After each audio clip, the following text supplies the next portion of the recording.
Bonjour et bienvenue dans ce programme dans lequel je vous propose l'écoute de nouvelles d'auteurs classiques et contemporains du genre fantastique, science-fiction et quelquefois teinté d'un soupçon d'humour noir, bien sûr.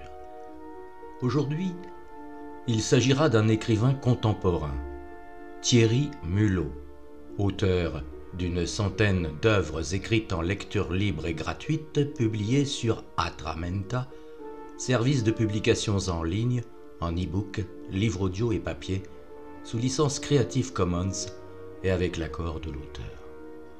Sans plus tarder, je vous propose l'écoute de cette nouvelle intitulée Juliette, femme de ménage, publiée en 2011. Elle était surnommée Attila, le fléau des poussières.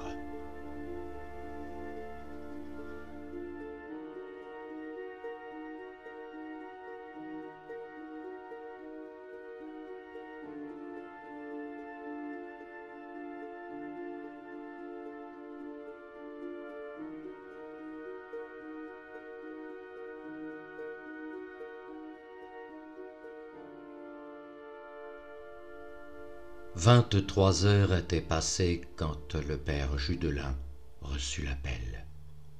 « Allô, monsieur le curé ?»« Oui, c'est moi. »« C'est à cause de Juliette. C'est son heure. Elle a demandé à vous voir. Le docteur, il dit qu'elle passera pas la nuit. Elle veut pas aller à l'hosto. Elle dit qu'elle veut causer à un prêtre. C'est bien vous, le nouveau curé. »« Oui. Donnez-moi l'adresse, j'arrive tout de suite. » Juliette Vigreux, la vieille dame, était sur le point de mourir. Elle devait avoir dépassé les 85 ans et pratiquement tout le monde dans le village la connaissait. Le curé avait été nommé dans cette paroisse depuis peu, et pourtant il en avait déjà entendu parler. Normal, car Juliette Vigreux faisait partie du paysage. Elle avait pendant très longtemps fait le ménage chez tous les notables du coin. Par tous les temps, on la voyait parcourir la campagne sur son vélo qui datait d'avant-guerre et dont les roulements n'en finissaient pas de couiner. À l'arrière, accrochées aux porte-bagages, les 2 sacoches qui contenaient tout le nécessaire pour effectuer son travail. Ce qui faisait de la vieille dame une personne célèbre, c'était le talent particulier qu'elle avait toujours eu pour rendre une maison totalement impeccable. Si bien que toutes les personnes qui comptaient dans la commune avaient pris l'habitude de faire appel à elle.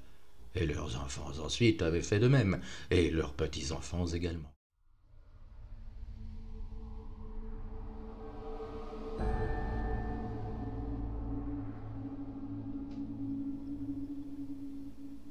Alors même qu'elle avait largement dépassé les 70 ans, ils étaient encore nombreux ceux qui avaient continué de l'appeler ponctuellement quand il s'agissait de rendre à certaines pièces leur éclat d'antan.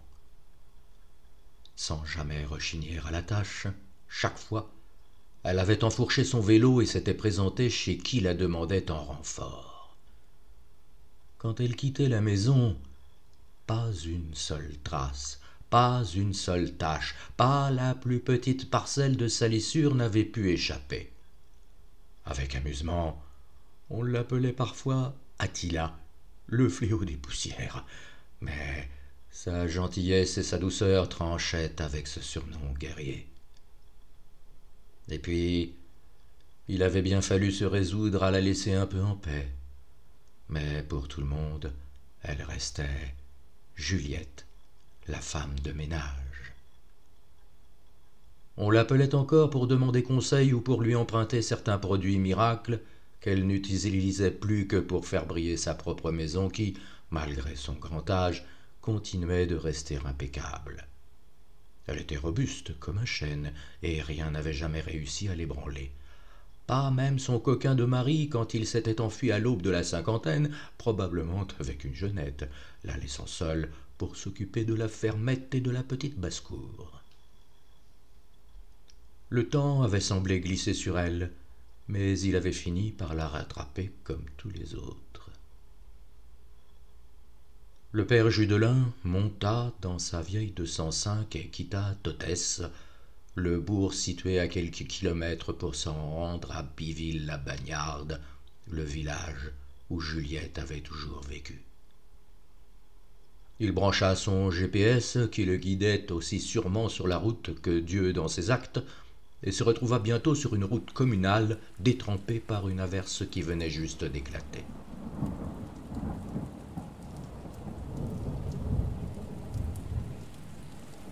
Il regretta aussitôt de ne pas avoir pris de manteau. Puis, au bout d'un temps qui lui parut interminable, il arriva devant une boîte aux lettres à moitié détruite par les années et qui semblait indiquer un chemin boueux et irrégulier. Le père Judelin pria le ciel que sa 205 ne s'embourbe pas et s'enfonça bravement avant d'arriver finalement devant une petite ferme qui ne payait pas de mine. La pluie lui fouetta le visage quand il ouvrit la portière, et une bourrasque de vent violent faillit le rasseoir sur son siège, comme si la nature elle-même lui intimait l'ordre de repartir sur le champ. Il faillit glisser dans la gadoue et se rattrapa in extremis au toit de sa voiture.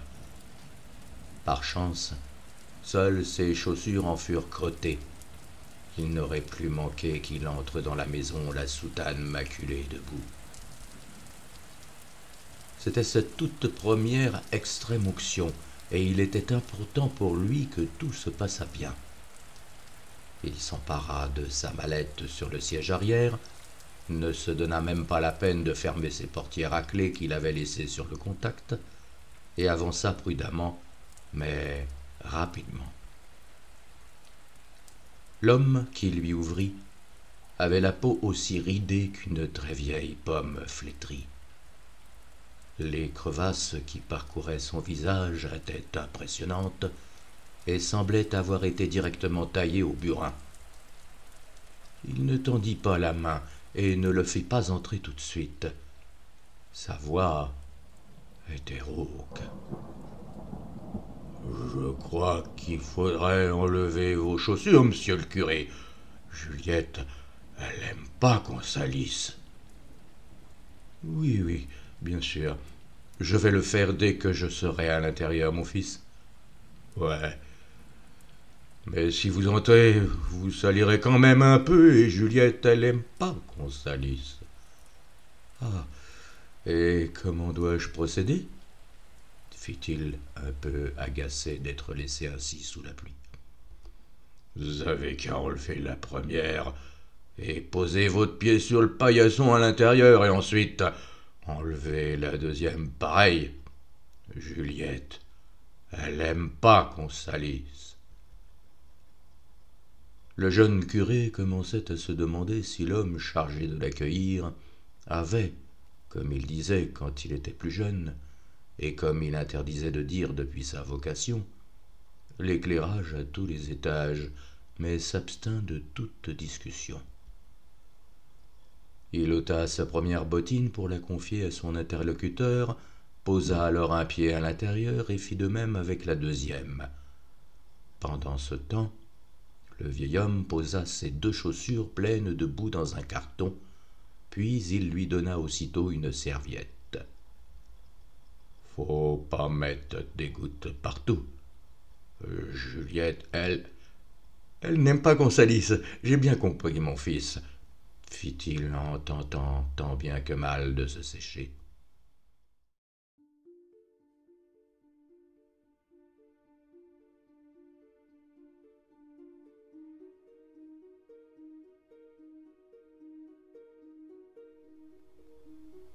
Quand il eut fini de s'essuyer et eut rendu la serviette, il regarda autour de lui, et ce qu'il vit le stupéfia autant qu'il l'éclaira. Dire que la maison était propre et bien tenue était un doux euphémisme. Elle étincelait. Il y avait sur le sol un parquet qui manifestement venait d'être ciré. La grande salle était dans un ordre impeccable, et les vieux meubles en chêne brillaient à s'en brûler la rétine. Il se demanda un court instant qui avait bien pu s'astreindre à un tel ménage dans la maison d'une mourante. Instinctivement, il regarda les pieds du vieil homme et vit qu'il était en chaussettes et sur des patins. Il en tenait d'ailleurs une paire à la main qu'il déposa devant le père Judelin.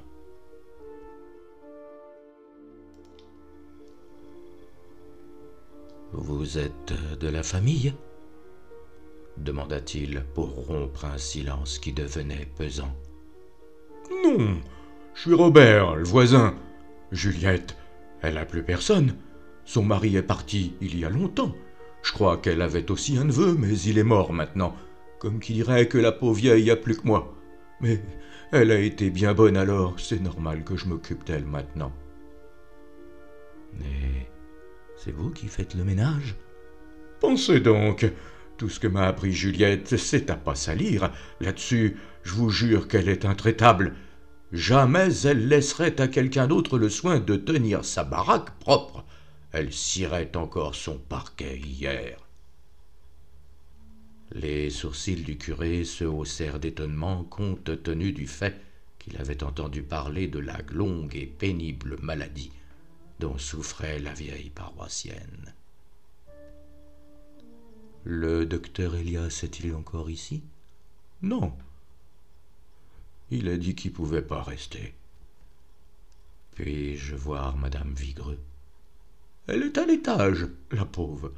Elle a plus toute sa tête. Faudra pas prendre tout ce qu'elle vous dit pour argent comptant. Ça se brouille un peu là-haut, » ajouta-t-il en se tapotant la tempe.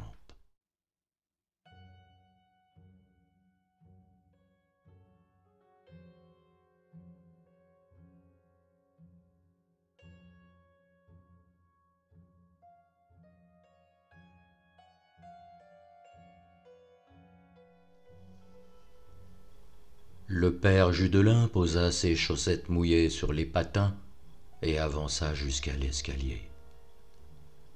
Il eut une envie incongrue de rire en imaginant l'allure qu'il devait avoir glissant ainsi tel un skieur de fond des planchers. Puis, il se délesta de ses skis et monta les marches en y laissant quelques traces humides. Toute envie de rire disparut de son cœur quand il pénétra dans la chambre. La femme qui gisait dans son lit était d'une grande maigreur et avait un regard voilé où perçait encore une infinie douceur. « Oh, mon père, vous êtes venu, comme c'est gentil, » dit-elle d'une voix faible. « Oui, ma fille, je suis venue car vous avez souhaité me rencontrer. »« Je crois que je ne passerai pas la nuit, mon père. J'en ai discuté avec le docteur Elias et apparemment, il était de mon avis. Un homme charmant, ce docteur. Dommage qu'il soit si peu précautionneux. » Son regard sembla se perdre un instant dans l'infini. Puis elle posa à nouveau son regard sur lui et le père Judelin comprit pourquoi. Dans le village, tout le monde adorait Juliette. Ce n'était pas seulement son sourire qui rayonnait, c'était tout son visage. La puissante empathie qui émanait d'un être aussi proche des portes de l'au-delà le stupéfia. Il regretta de ne pas l'avoir connue plus tôt, quand elle était encore au mieux de sa forme. Le timbre de sa voix évoquait à la fois celui d'une petite fille fragile à consoler et celui d'une mère contre laquelle on aurait aimé se serrer. Sans savoir pourquoi, tout ceci lui donna une subite envie de pleurer. Peut-être parce qu'il était lui-même orphelin, ou peut-être parce qu'il avait dû choisir un jour entre son désir d'enfant et celui de servir Dieu. Il refoula bien vite les larmes qu'il sentait venir. Juliette n'avait pas besoin de tristesse. Elle avait besoin de sa compassion et des saints sacrements. « Puis-je m'asseoir au bord de votre lit ?» Oui, mon père, oui. Je crois que ce sera nécessaire, car ma voix ne porte plus très loin, et ce que j'ai à dire ne se dit pas à voix haute. » Elle soupira et, de nouveau, sa vue se brouilla. Il s'approcha, déposa sa mallette sur le sol et prit les 2 mains de Juliette dans les siennes. Il remarqua alors que les lèvres de la vieille femme s'étaient légèrement pincées. « Voulez-vous que nous commencions dès maintenant ?»« Oui, mais j'ai une petite faveur à vous demander avant. Voudriez-vous poser votre cartable ailleurs que sur mon parquet, s'il vous plaît? Il a plu dehors et je crains qu'il n'y laisse des traces. » »« Je vous prie de m'excuser. Votre voisin m'avait pourtant dit que vous étiez très à cheval sur la propreté. » »« Hélas, oui, mon père, et c'est la cause de mon malheur. » Il ouvrit la mallette pour y prendre les objets du culte et la reposa directement sur le grand lit. « Oui, comme ça, c'est mieux. Maintenant, appelez-moi Juliette et donnez-moi les derniers sacrements. » Il s'abstint de lui dire que les derniers sacrements, en tant que tels, n'existaient plus, et qu'ils étaient depuis longtemps déjà remplacés par l'onction aux malades qui avait l'avantage d'être renouvelable. Tout ceci n'aurait rien changé à son devoir. Il s'habilla, prit l'huile et déclama les paroles consacrées, puis il prit sa voix la plus douce. Que désirez-vous confesser, Juliette ? Elle resta un moment silencieuse en se perdant à nouveau dans les méandres du néant et poussa encore une fois un long soupir. « Oh, je suis maniaque, mon père, une maniaque du ménage. Je crains bien avoir empoisonné la vie de mes proches avec ça. » »« C'est un bien petit péché que vous me dites là, ma fille. » »« Détrompez-vous, mon père, détrompez-vous. » Au fur et à mesure qu'elle parlait, sa voix se faisait moins hésitante et plus affirmée. « Les gens sont sales, vous savez, mais je crois bien que le plus sale d'entre eux, c'était Alphonse, mon mari. J'avais beau tout faire pour maintenir la maison propre, il fallait qu'il fasse de la crasse partout où il mettait les pieds. J'avais beau lui dire de faire attention, rouspéter, le supplier même, rien n'y faisait. Chaque fois qu'il rentrait d'aller nourrir les poules ou de la grange, fallait qu'il pose ses godasses pleines de saleté sur mon beau parquet que je venais de cirer. J'ai fini par comprendre qu'il en faisait exprès. »« Vous vous reprochez de vous être laissé aller à la colère ? » ?»« Oui, et pas qu'une fois. Finalement, il était préférable qu'il s'en aille définitivement. Enfin, il n'était pas regardant sur l'alcool. Ce qu'il y a de bien avec le whisky, c'est que ça masque le goût d'à peu près n'importe quoi. » Elle parlait d'une voix monocorde, en continuant de fixer l'horizon. Le père Judelin ne voyait pas très bien où elle voulait en venir, mais elle poursuivait sans sembler s'en soucier. « Avant, il y avait eu la femme de Robert. Le pauvre homme, il me faisait pitié. Une vraie souillon, voilà ce que c'était. Un jour, il était venu me demander si je ne pouvais pas faire un peu de ménage chez lui une fois par semaine. À l'époque, il était garagiste à Taute. C'est bien après qu'il est venu s'installer à côté de chez moi. Après qu'elle ait avalé tous ses fichus médicaments pour le cœur, Robert disait que c'est parce qu'elle était malade qu'elle ne pouvait pas s'occuper de sa maison, mais je voyais bien que même lui n'était pas convaincu par ce qu'il disait. Moi, je dis que ce n'est pas sorcier de passer un coup de balai ou de cette pierre. Fallait voir l'état de la baraque la première fois que j'y suis entré. Mon poulailler était plus propre. Alors, j'ai fait du mieux que j'ai pu. Quand je suis parti, ça brillait, je peux vous le dire. La semaine d'après, j'y suis retourné en croyant que je n'aurais plus qu'à faire un peu d'entretien. Croyez-moi, si vous le voulez, mais les pièces étaient quasiment dans le même état qu'avant que je m'y mette 7 jours plus tôt. J'étais écœuré. J'étais sûr que c'était elle la responsable. Il n'y a qu'à voir comment elle s'empifferait, cette grosse dondon. Robert a été bien mieux après. Après quoi, ma fille? Après qu'elle soit morte. J'espère que le bon Dieu n'a pas besoin de femme de ménage là-haut, parce que sinon, c'est pas sur elle qu'il a pu compter. Faites-moi confiance. Le père Judelin sentit un certain malaise s'insinuer dans le fin fond de son âme. « Qu'essayez-vous de me dire, madame Vigreux ?» demanda-t-il, sans se rendre compte qu'inconsciemment il s'était un tout petit peu reculé sur le lit. « Fallait bien que quelqu'un fasse quelque chose pour ce pauvre Robert, non? Ça n'a pas été facile, mais heureusement, le bon Dieu y a pourvu. » Et qu'a fait le bon Dieu? Des coïncidences. Sans lui, jamais je ne serais allé à l'église. Jamais je n'aurais parlé avec la gentille madame Lecointre, Dieu ait son âme, de ses problèmes cardiaques et du fait qu'elle prenait de la digoxine, mais qu'elle était inquiète parce que ce médicament est très dangereux et parfois mortel si l'on en prend trop.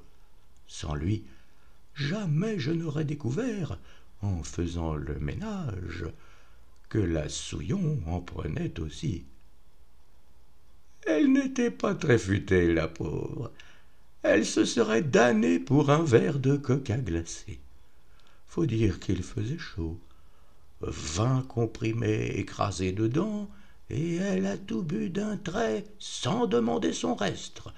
Après, il n'y avait plus qu'à mettre négligemment le tube vide sur la table de nuit. Comme elle était toujours à se plaindre, le docteur a vite conclu au suicide. Il sentit que le sang partait de son visage, de ses mains, de ses pieds, comme s'il se sentait en danger d'être contaminé. Ses globules rouges quittaient la périphérie de son corps pour se regrouper au centre, près des organes vitaux. Il eut froid tout à coup. « Je crains bien avoir empoisonné la vie de mes proches avec ça. »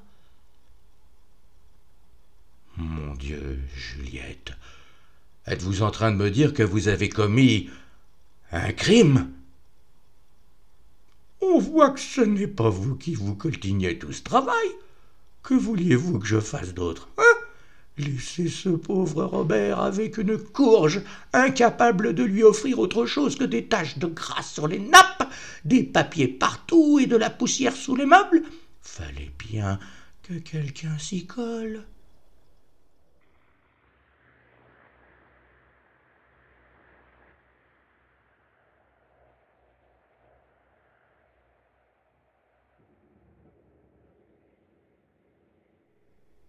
Le père Judelin réprima une soudaine envie de vomir. La mourante se perdit à nouveau dans le dédale de ses souvenirs et reprit son ton monotone. « Après Alphonse, il a bien fallu que je bosse plus régulièrement. Avant, je donnais quelques coups de main. Ensuite, c'est devenu un véritable travail. J'adorais rendre à ces maisons la propreté qu'elles méritaient. Mais voyez-vous, les gens ne respectent pas leurs maisons. Certains encore moins que d'autres. Je ne veux pas paraître raciste, mais les Américains, s'ils sont tous comme la famille Douglas, eh bien, ça doit faire un bon paquet de crasseux là-bas. Ils avaient une maison pour les vacances. Fallait voir ce qu'ils pouvaient baffrer, ceux-là. Si mon Alphonse était un porc, c'était des rats. Les parents et leurs 2 rejetons mangeaient leur cochonnerie de hamburger dans toutes les pièces, partout sauf à table. Le matin, je trouvais des traces de ketchup sur la moquette. Avez-vous la plus petite idée de ce qu'il faut dépenser comme huile de coude pour avoir ces taches de sauce, hein? Heureusement que là aussi, le Seigneur est intervenu. Juliette, supplia-t-il, ne me dites pas que... Non, non, c'était il y a plus de 20 ans. C'est normal que vous n'en ayez jamais entendu parler. Ils se sont asphyxiés avec leur cheminée qui tirait mal. Je suis arrivé le matin et j'ai tout de suite senti une odeur de suie dans la maison. J'entendais au premier étage la femme qui vomissait. J'ai tout de suite compris ce qui se passait. Comme j'ai tout de suite compris que c'était encore moi qui allais devoir astiquer pour effacer toutes les traces de vomi. Il paraît que Zola est mort comme ça. Alors, je me suis dit que si le Seigneur avait fait mourir un grand écrivain, peut-être que c'était aussi ce qu'il avait décidé de faire pour les Douglas. Et qui suis-je, moi, pour rejeter la volonté du Très-Haut? Non, fit-elle en secouant la tête. J'ai juste fermé la porte et je suis rentré chez moi pour faire mon ménage. Le curé avait les yeux tellement écarquillés qu'ils en étaient brûlants. Il semblait que rien ne pouvait arrêter l'horrible confession. Par contre, pour la vieille Madame Boucher, ce n'était pas pareil. Là, j'ai vraiment senti que si je n'y me mettais pas du sien, ça ne se ferait pas tout seul. C'était devenu insupportable. La pauvre perdait complètement la tête et elle prenait tous les recoins de la maison pour ses cabinets.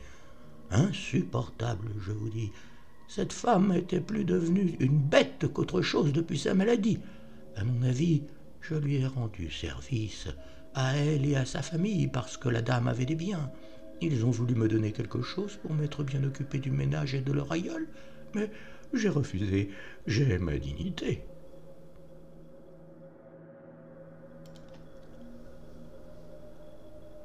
Elle est cinglée, Seigneur. Elle est totalement cinglée et depuis bien longtemps, se lamentait intérieur l'homme de Dieu.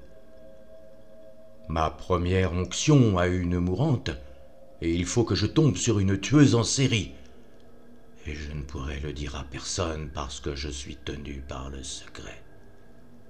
Elle a tué ou laissé mourir 7 personnes. Regrettez, neveu, lui, ce fut un accident. Il était porté sur l'alcool et il a trouvé la bouteille de whisky d'Alphonse que j'avais cachée derrière le poulailler, au cas où.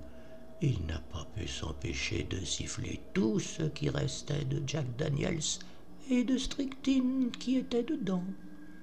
Si ce n'est pas malheureux, cette dépense à la boisson tout de même. Le prêtre avala sa salive de travers et toussa longtemps avant de pouvoir reprendre une goulée d'air. Les larmes qui coulèrent de ses paupières devaient autant au résultat de cette brève asphyxie qu'au désespoir d'avoir à entendre les paroles qui ne cessaient de couler de la bouche de la vieille femme comme le poison qu'elle se vantait d'avoir utilisé. Et la seule certitude qui rendait tout cela encore supportable, c'était qu'il était persuadé que Juliette Vigreux n'était pas responsable de ses actes. Il devait s'en persuader. C'était sa seule porte de sortie. Une folle pouvait être pardonnée. Seule une folle pouvait être pardonnée. Ça va mieux, mon père? Vous devriez penser à mettre la main devant la bouche quand vous toussez. Oui, ma fille, ça va maintenant. Il n'avait pas plus qu'une envie, terminer ce pourquoi il était venu pour quitter cette chambre et sa propriétaire. « Est-ce tout, Juliette ?» demanda-t-il comme une supplique. « Oui, le reste n'est que broutille et je suis très fatigué maintenant. » Il n'avait aucun désir de connaître la nature de ces broutilles, et appliqua les huiles sur le front et les mains en murmurant la formule consacrée. Par cette onction sainte, que le Seigneur, en sa grande bonté, vous réconforte par la grâce de l'Esprit Saint, ainsi, vous ayant libéré de tout péché, qu'il vous sauve et vous relève. S'il vous plaît, Seigneur, pria-t-il en silence, prenez pitié de cette âme perdue dans les méandres de la folie. Il vit un profond regard de gratitude émaner de la démente. « Merci, mon père. Maintenant, je peux m'endormir tranquille. »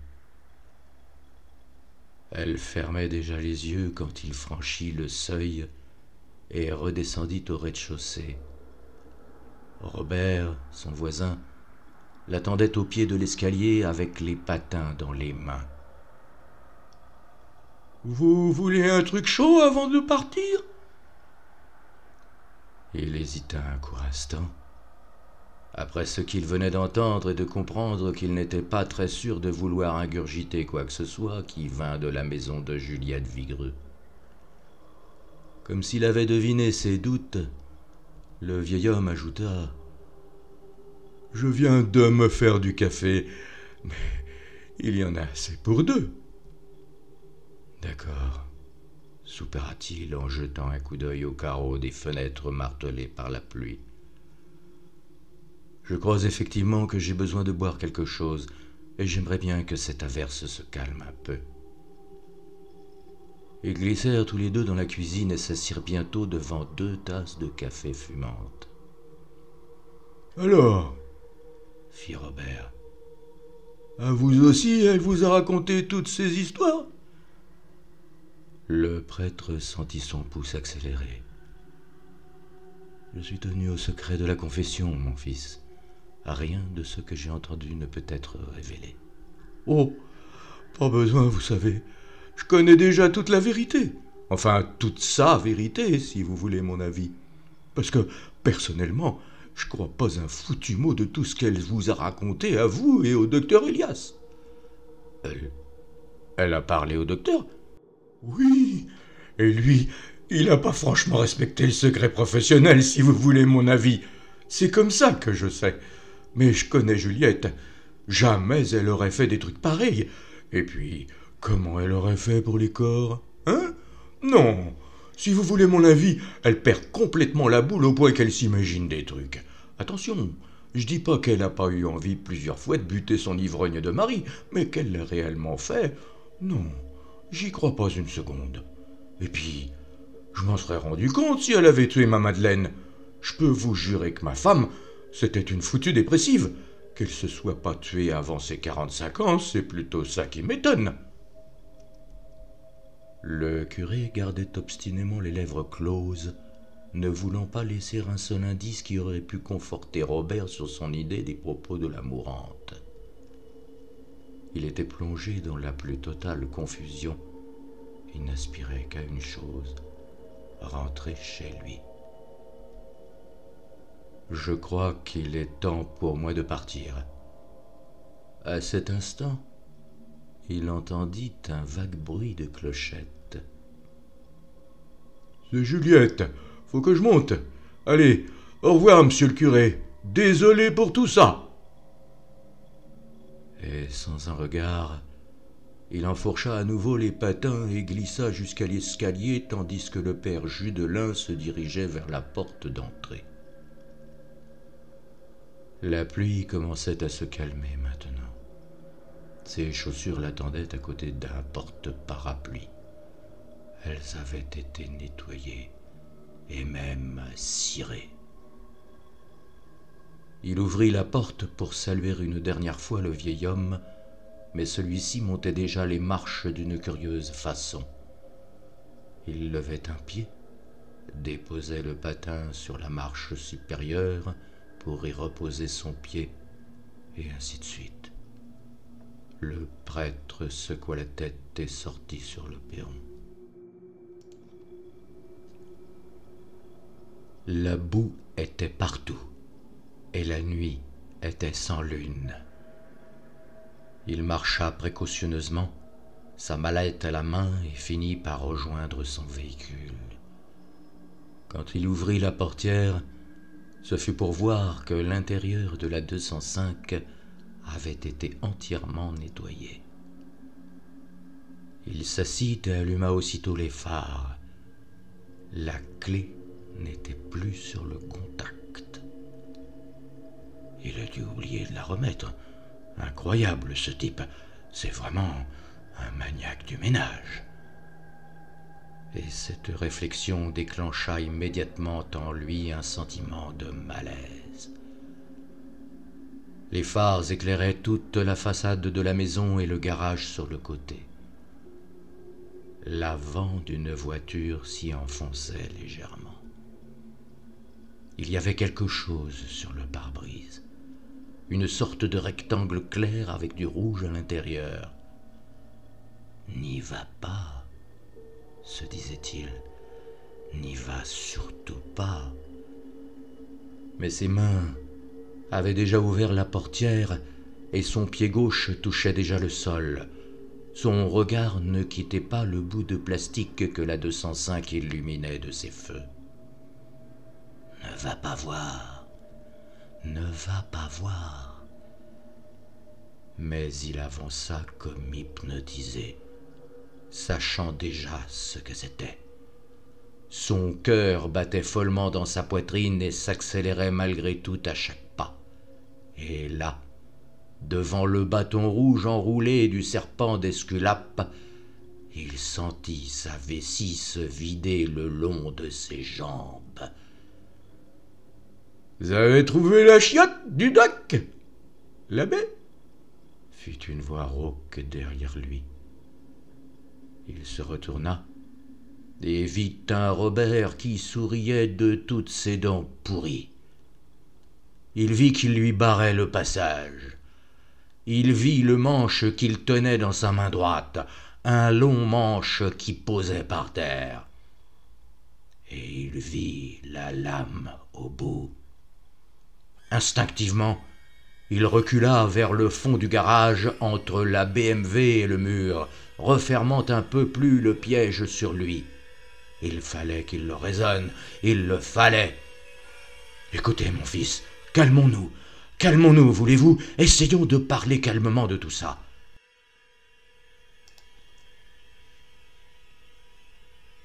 Le garage était profond.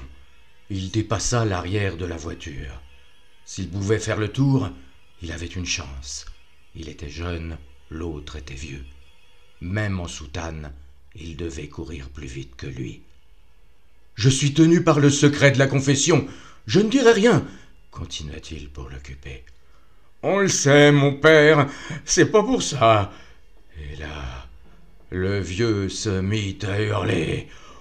« On met la main devant sa bouche quand on tousse, bordel de Dieu! Ça évite de foutre des postillons partout. Je vous avais pourtant dit que Juliette, elle aime pas qu'on salisse. Toujours pareil avec vous autres. Écoutez rien de ce qu'on vous dit, bordel de merde.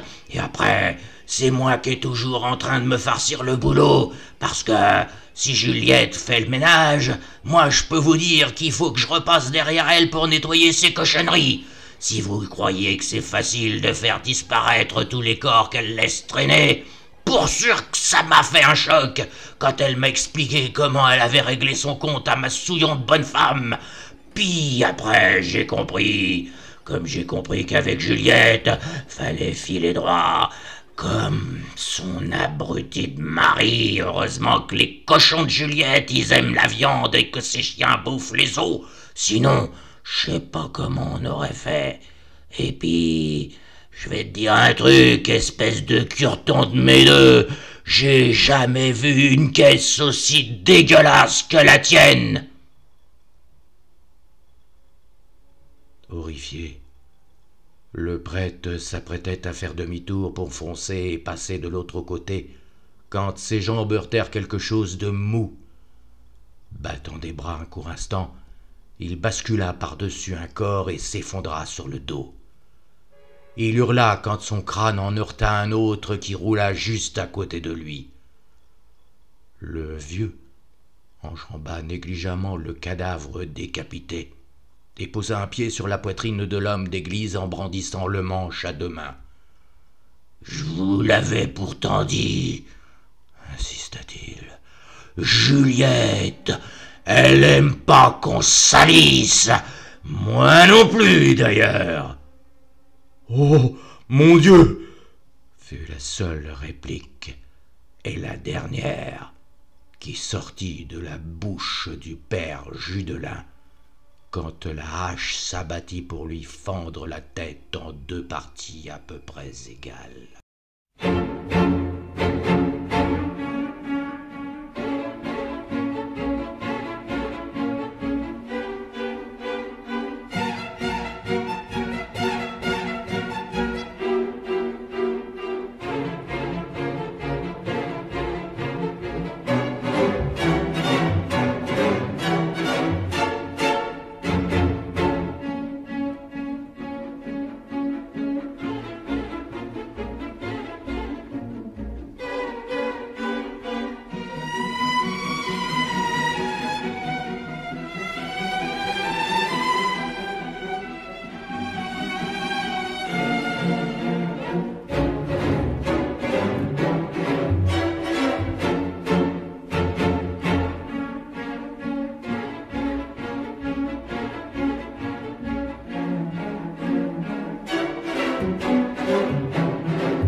C'était Juliette, femme de ménage, ou Attila, le fléau des poussières, et pas que. Une nouvelle de Thierry Mulot, publiée en 2011 sur le site Atramenta, service de publications en ligne, en e-book, livre audio et papier sous licence Creative Commons et avec l'accord de l'auteur. Je vous souhaite une bonne fin d'après-midi ou début de soirée et à bientôt.